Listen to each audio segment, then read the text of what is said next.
The message is that one shouldn't give up. Even in bad circumstances, you can produce nice things, beautiful things. Considering the situation they were, these people, they have the boot on top of them. They were able to be creative. They were trying to be creative, keeping their dignity. So without this writing, I would have committed suicide, I think.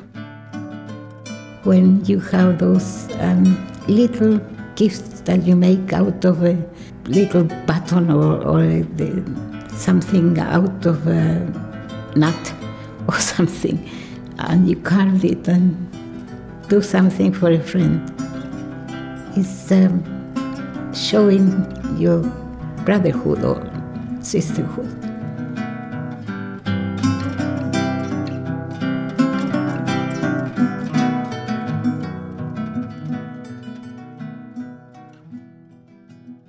My name is Sara DeWitt. I am 66 years of age, and I was born originally in Chile, and I came to the United Kingdom in 1976, December. I was detained by the secret police during the dictatorship of Pinochet in Chile. I was finishing my social work training, and I was detained in April 1975.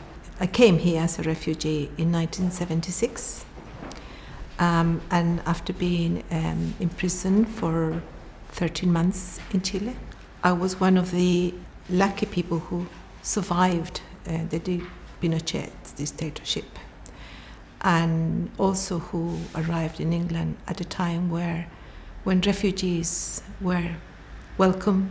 Yeah, I came with my eldest daughter, who was only, well, when I was taken prisoner, she was 2 months old. When I left, she was just over 2, when I was freed by the government without charge. One day I was detained, and I was interrogated, I was tortured. They wanted to know information about my students, because at that time I used to teach at the university. I was a tutor. I was a supporter of Allende, and of course I was a member of a political party in Chile, which is called the MIR. I joined the resistance. So we decided. We were young. 1973, I was only 21 years old. Most of the people who were organized in that network were also arrested. And were more than arrested, we were kidnapped. The reason why I came to the UK, although I didn't want to come here, was because I was taken into prison in Chile in September 1974, and the only way that I could be out of prison if I leave the country. When President Allende was elected, I supported his election. I wanted some changes in my country. After the coup in 11 September 1973, I managed to survive until the 3rd of January 1975 on the underground, when I was arrested. We were detained under something called a stage of siege. We didn't have trials. We were never accused of anything. So you just didn't know what you didn't know, whether you could be taken, and some people were taken back into Villa Grimaldi to be tortured again, whether you could still disappear. You just never knew what was going to happen. I was a member of the opposition to the dictatorship. I took the decision to fight for the restoration of democracy. In total, I was 44 days in a center of detention and torture. I was lucky in a way that they didn't have much of my story when they caught me and put me in prison. I was taken and was very badly tortured. with electricity and blows and all that. The Venda sexes, which were the two places where really people were subjected to torture most of the time, were certainly very obscure places and horrible places to be. But certainly in La Venda Sexy, where I was for about 2 weeks, was the whole issue of using sexual torture with women. Physically, there was overcrowding. Some prisoners were not necessarily doing very well emotionally, so it was also that was something, a worry, you know, when one of our comrades was looking depressed or feeling unwell. So we all tried to help each other to pull through. Although in the day we were all subjected to torture, really, in the evenings, these people were going home as if there was an office day, and we would spend those hours playing games, telling each other stories, making up stories. Tres Álamos was the place, it was a place in Santiago where the people, the political prisoners that have been acknowledged as such were there, because quite a number of political prisoners were killed and disappeared before reaching that place. That was a place of sort of refuge for me. When I arrived there, I had passed through the different centers of torture. So I went there and I met a number of women. And that was the place where I remained for the next 2 years with many, many other women. I think that probably at some time we were nearly 300. We were trying to look strong, you know, especially against the people the police who were monitoring our place of detention. We were continually harassed, and that, you know, was easy to undermine people. I remember a lot of things about it. You will never forget your experience. You know, if you are in those concentration camps, you will never forget. Yeah. When I arrived there, they put us in a cell, which probably was 1 meter, you know, and in that direction 1 meter wide and 1.5 meters long. That's all, and about 2 meters high. That's the place, and 4 people in that place, right? So that was the closets. You know, it was really a closet there. The building was a really old building. At that time, it was in process of to be demolished. So half of the prison was almost, you know, rubble. So there were only some cells. We were put inside about 8-10 people sometimes, with no bed, just some mattress and blankets. That's all. It was an awful place where they sent us in this Santiago prison, women prisoners. The mattresses were absolutely rotten with urine. Yeah, impossible.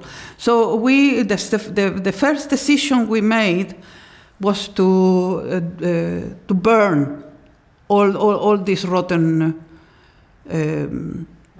mattresses. Obviously, it wasn't the best, you know, very good condition. And food-wise was also, we had a lot of problems with, like, teeth, for example, because we weren't being fed properly. We will have just tea or, you know, a big thing of tea and hot milk in the morning with some bread. The food wasn't very good. It lacked all sort of nutrient. And what we have, when our relatives were coming to see us, they were bringing us some food. And we centralized the food. Everybody was getting a ration, but for example, there were some women who were pregnant. We have someone with leukemia. Some people have other, you know, conditions. So, for example, those women who were pregnant, we were tending to give them the eggs. We didn't have many eggs, but they would have some eggs. There were wonderful leaders. They are natural leaders. And women are very, very, very, very good for organizing themselves. In a few days, We had everything organized, how to clean the place, to keep it clean, to maintain it clean. And people were very good at following this. We organized classes, we'll study languages, because some of us knew that we have to leave the country. So there were English classes, French classes, German classes, and history classes, and other things, even mathematics.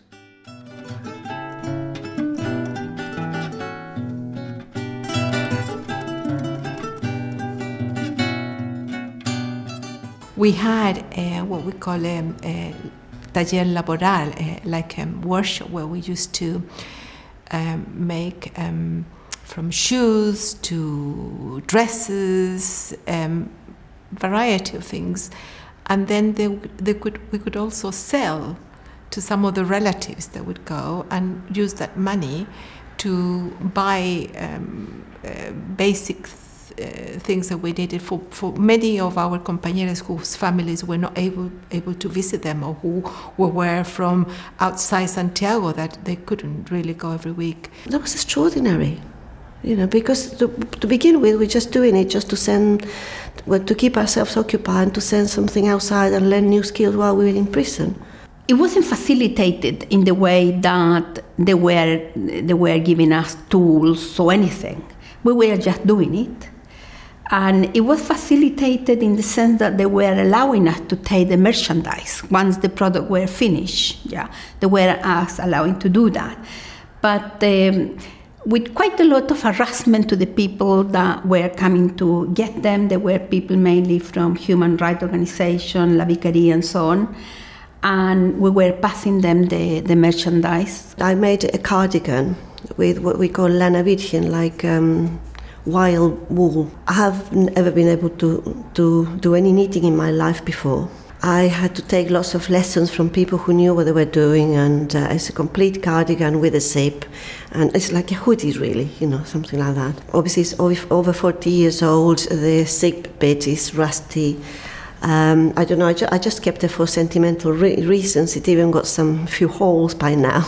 I haven't worn it for years and years, but it was something that I was very proud of. The basic unit where everybody do things, particularly in regard to the craft, was La Carreta, because at that place you met with a carpenter which is being arrested, or you met with a doctor which is being arrested, or you met with a student. So it was a mixture of everybody there, right? And everybody had different skill. From the very beginning in Tres Álamos, people were already asking their relatives to bring wool, to build looms, small looms, very small loom, or to build, to bring coins, which were very easy to mold and to do different type of craft. You have to take all the coin, and make it flat, right, and then engrave. And we use very simple tools to do that. So small files, you cut it in, you just break the file, and because these files are steel, so you use the file to do the engraving. So you can do beautiful figures on the coin, and you put it on the cigarettes. The camp is full of noises when people are working. There are people working with metals, with silver coin, flatten them to make rings, to make medals, medallions. Sometimes during lunch, if you were lucky, we got some meat. The most part of this meat was bones. So we use that to make objects like hammers, doves, star. With a kind of knife, we carve the bone very carefully. We got a lot of time, so we weren't worried about the time, so just doing that whole day almost. When I got hold of the stone, I did a lot of work in the kind of jewelry for my sisters, and for my mother I make some figures in copper.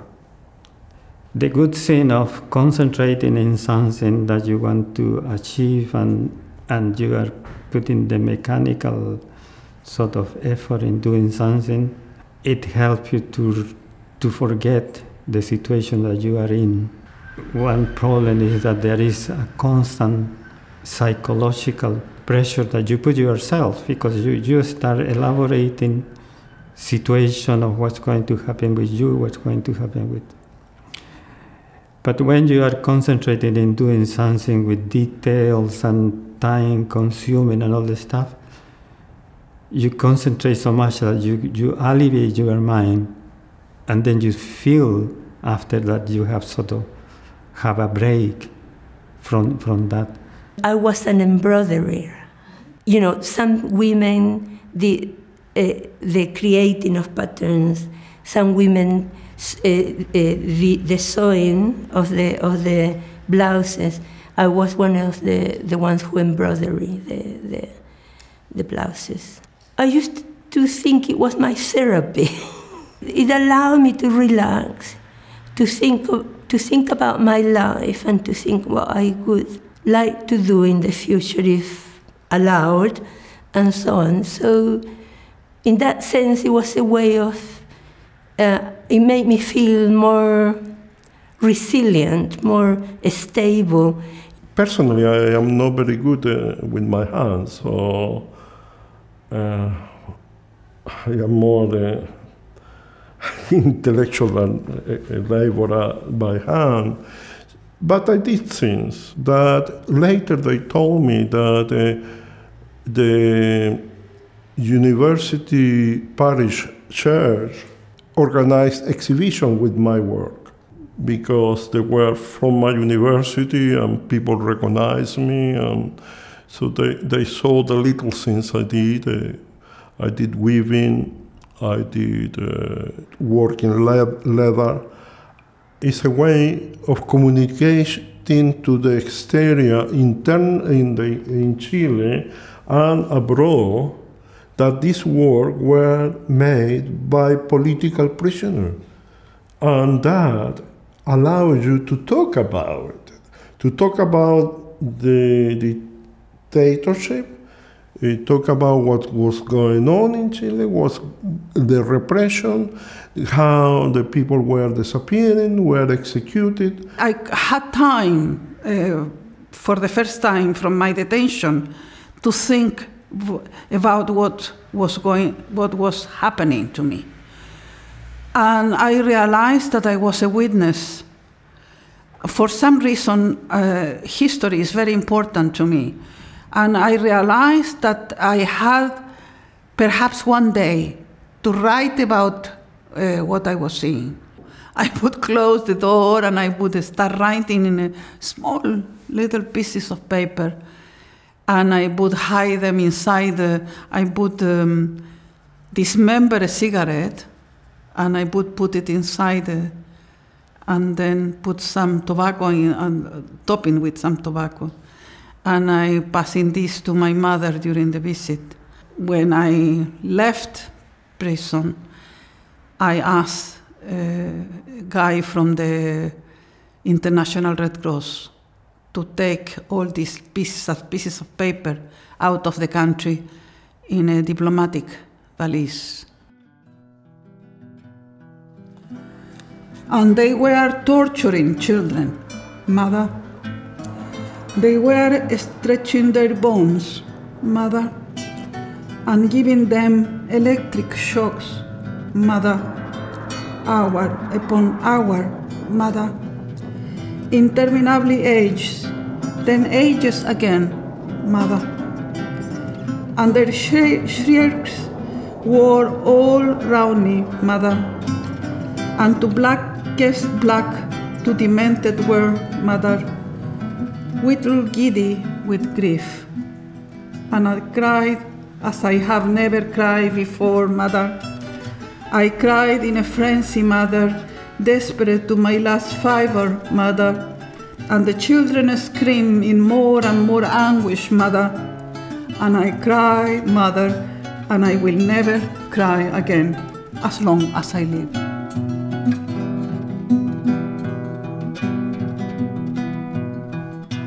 that experience that we live in the concentration camp is something that has marked my life.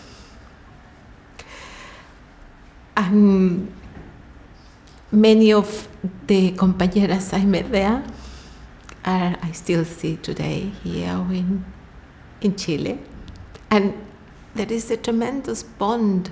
It's very nice, to remember what we were able to do in those circumstances. And most of the objects have a strong meaning in that sense, and also they have a very strong political meaning. It's a passage to communicate a message with something physical that an object can say what the person who did this underwent torture, survived, was witness of our comrade disappearing. It was our way of showing that we had not been defeated, and our way of, I don't know, it was our only weapon that we had to show that we had survived, and that we probably will continue what we were thinking. But they are very intimate, because people, if they take something made of a little piece of wood or leather or something, it has no value if you're going to sell it, but it has an enormous value for whoever made it and who received it. Some of our children are becoming interested, and showing more, I wouldn't say commitment, but showing more an interest about how can we, preserve them, how can we keep them. I feel quite proud of what I've achieved in my life. I even feel very proud that I did knit that cardigan. It was a tremendous achievement. I feel very honoured as well of having been given a chance to survive with my cardigan.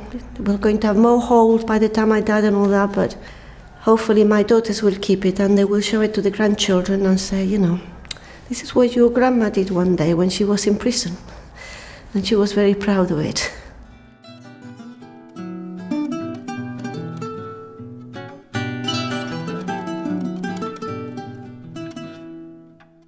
As far as I know, this is one of the largest collections of objects made during the dictatorship in concentration camps. Not only shows the huge trust that Creator has put on us to lend the object, but also how 45 years now since the coup d'etat, this issue is still arising quite a large interest. I have kept my blouses.